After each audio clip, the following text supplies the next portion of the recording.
পুচকু চান টান করে মাথাটা আশ্রয় নিল। এরপর দেখো আমি ভাবলাম পুচকুর আজকে একটা বালিশের কভার বানাবো, অনেকদিন বানানো হয় না, তাই খুঁজে খুঁজে আমার এই পুরনো জামাটা বের করলাম, এটা দিয়েই বানাবো।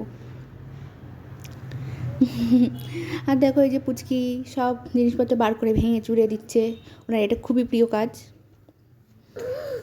একটা একটা করে বার করে আবার রেখে দেয়। এটা দিয়ে এখন হাওয়া হাওয়া খাচ্ছে, শীতকালে নাকি হাওয়া খেতে হয়।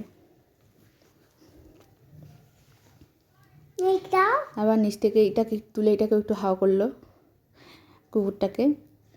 এই যে আমি চলে এসেছি পুচকির এই বালিশটা একটা কভার বানাবো।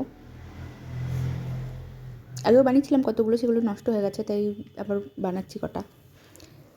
এখন একটা বানাই, পরে আর কটা বানিয়ে দেবো। এই যে এখন খেলছে, আবার এই যে কানগুলো ছিটছে, হাতির কানগুলো ছিটতে আমার খুবই ভালো লাগে।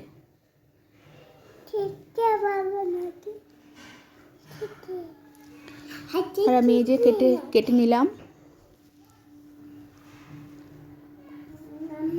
পেছনের পোর্শনটা দিয়ে বানাবো, এই পোর্শনটা ভালো আছে ওই জন্য এটা দিয়ে বানাবো। আর সামনের পোর্শনটা নরম হয়ে গেছে।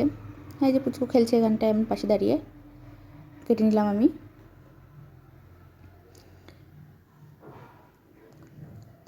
তারপর সমান করে নেব চারদিকটা।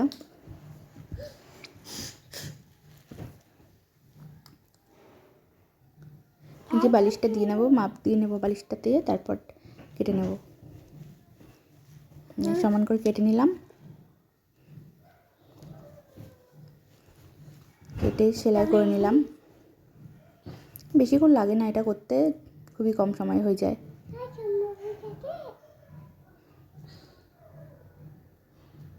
কভারগুলো খুব নরম হয়, আরাম হয় বাচ্চার শুতে।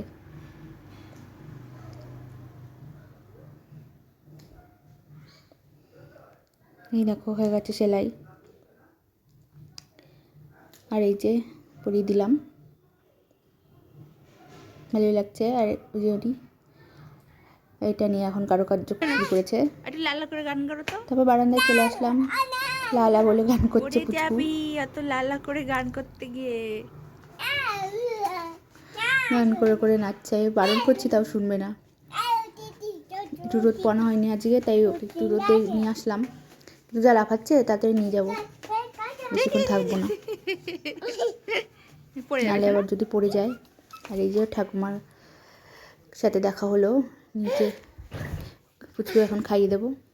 ঠাকুমা পুজো করছে।